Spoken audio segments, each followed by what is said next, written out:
Magandang umaga po ng Lunes sa inyong lahat at narito lang ang lagay ng ating panahon ngayong August 12, 2024 live mula sa Pag-asa Weather Forecasting Center. Sa ating latest satellite images patuloy natin minomonitor itong low pressure area na nasa loob ng Philippine Area of Responsibility. Huli itong namataan mahigit 1,375 kilometers silangan na extreme northern Luzon.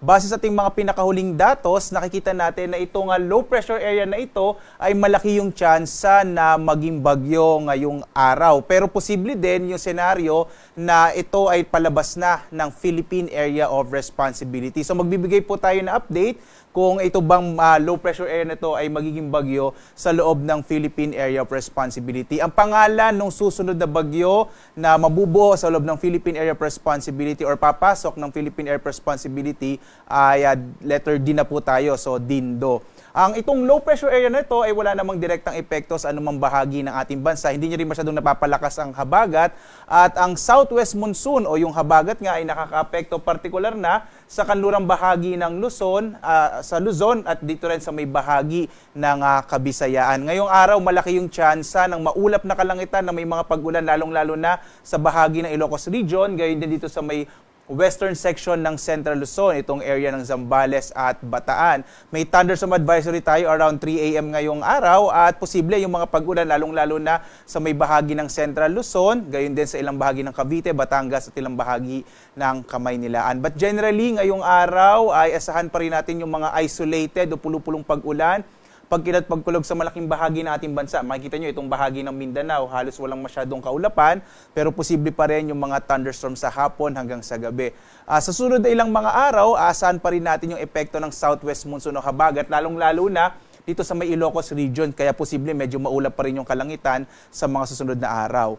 Samantala, sa iba pang bahagi ng ating bansa for the rest of the week, ina-expect pa rin natin yung mga isolated o pulupulong pag-ulan, pagkilat pagkulog sa hapon, hanggang sa gabi. At dito nga sa Luzon, inaasahan natin na malaki yung tsansa ng mga pag-ulan sa may bahagi ng Ilocos Region, Zambales at Bataan, dulot yan ng southwest monsoon o hanging habagat. Sa nalalabing bahagi naman ng Luzon, kasama rin yung Kamaynilaan, asahan pa rin natin yung mga isolated o pulupulong pag-ulan, pagkilat pagkulog sa hapon hanggang sa gabi. Magagamit niyo yung payong ninyo dahil sa tanghali, medyo mainit pa rin yung panahon, pero sa hapon, malaki yung tsansa ng mga pag-ulan. Agwat ang temperatura sa Lawag, 25 to 32 degrees Celsius, sa Tuguegarao hanggang 35 degrees Celsius, sa Baguio, 17 to 22 degrees Celsius, habang sa Kamaynilaan, 25 to 32 degrees Celsius.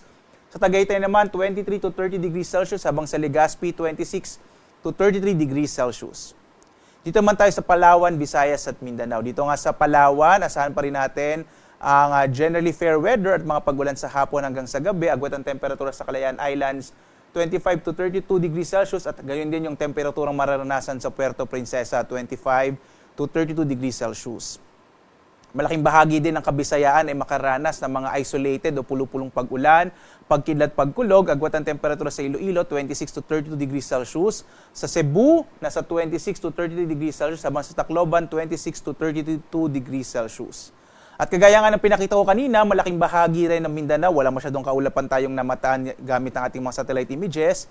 At asahan pa rin natin yung mga isolated rain showers and thunderstorms sa malaking bahagi ng Mindanao. Sa Zamboanga nga, agwat ang temperatura, 25 to 33 degrees Celsius. Sa Cagayan de Oro, 26 to 32 degrees Celsius. Habang sa Davao, 26 to 33 degrees Celsius.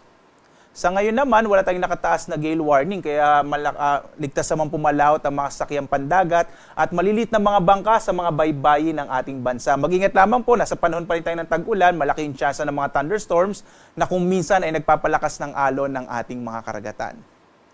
Ang araw natin ay sisikat mamayang 5:42 na umaga at lulubog 6:20 ng gabi.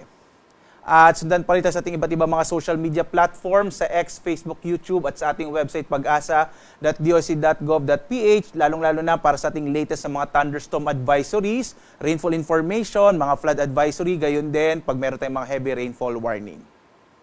At live na nagbibigay update mula dito sa Pag-asa Weather Forecasting Center, ako naman si Obet Badrina. Maghanda po tayo lagi para sa ligtas na Pilipinas. Maraming salamat po. Salamat sa inyong pagsubaybay. Magandang araw.